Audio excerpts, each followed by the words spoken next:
I got interested in taxidermy because I used to love shooting when I was younger, and I wanted to preserve my own trophies and be able to do something for my mates and friends or someone that it could pay me for the petrol to get away, so I could get away shooting it more often.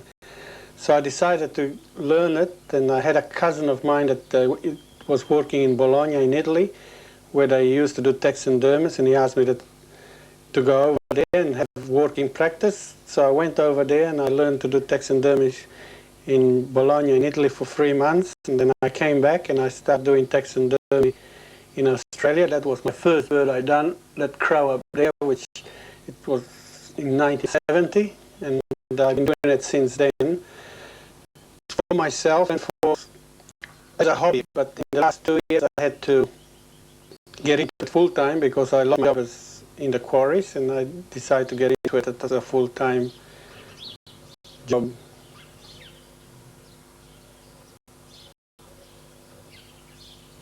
In Italy, taxidermy is regarded as an art. People like to preserve their own animals. They preserve anything from a fly to an elephant if they can.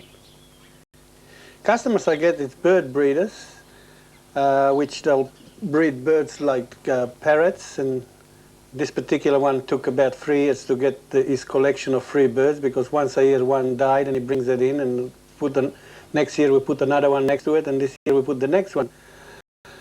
We get bird breeders like they breed peacocks or pheasants, and they like to preserve their own peacock or the pheasant when it passes away, so they bring them in.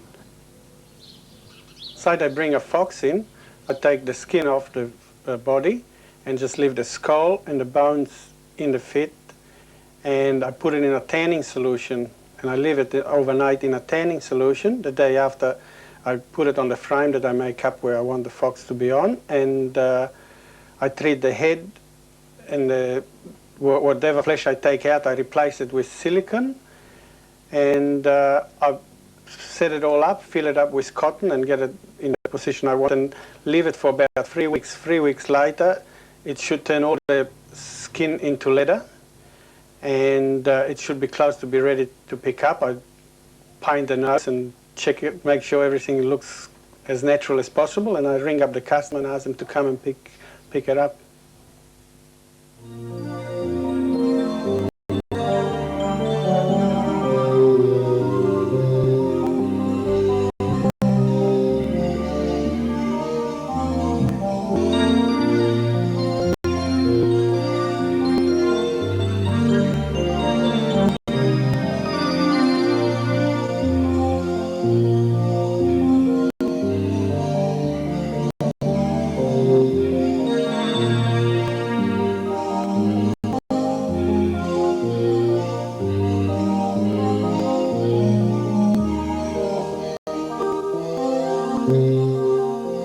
I had to refuse some customers if they do bring some animals that they gone off and they had it out of the freezer for a few days, and I can't do it. I cannot preserve something that starts to have bacteria, so I have to say to the customer, sorry, I can't do it because of the bacteria on the animal.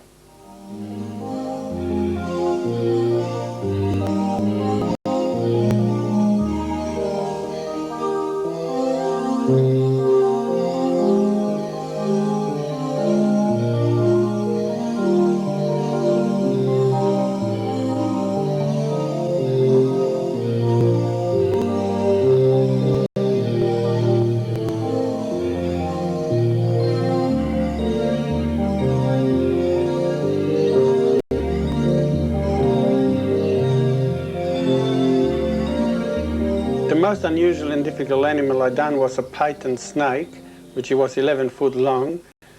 And because I have never done a snake that size, I found it very hard to sort of pack it in and make sure there was no crinkles on the body when I finish it, and keep his head up in the right position. It took me longer than what I believe it would have done.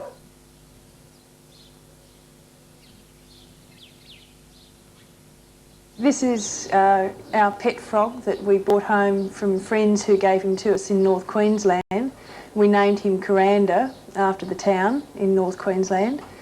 He's a green tree frog, one of the largest in the world, and we brought him home and set up a lovely environment for him in a 1.5 metre terrarium with lots of tropical plants and light and water, and he lived very happily with us for 2.5 years, at which time he probably got a bit old and stopped taking his food, and he died. And we decided that he's such a beautiful creature, and frogs around the world are part of a dying population, and we wanted to preserve him to show people what beautiful creatures these frogs are. And they are indeed very unique, they're harmless, and they're really comical.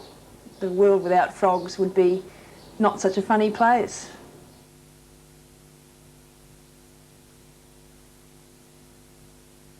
This is a head of my dog Bruno, who is a Rottweiler. He was 72 kilo, very intelligent, very loved by kids, by friends, and that's the way I wanted him to be staffed by Mr. Furnari, and he did a great job to be remembered for the future.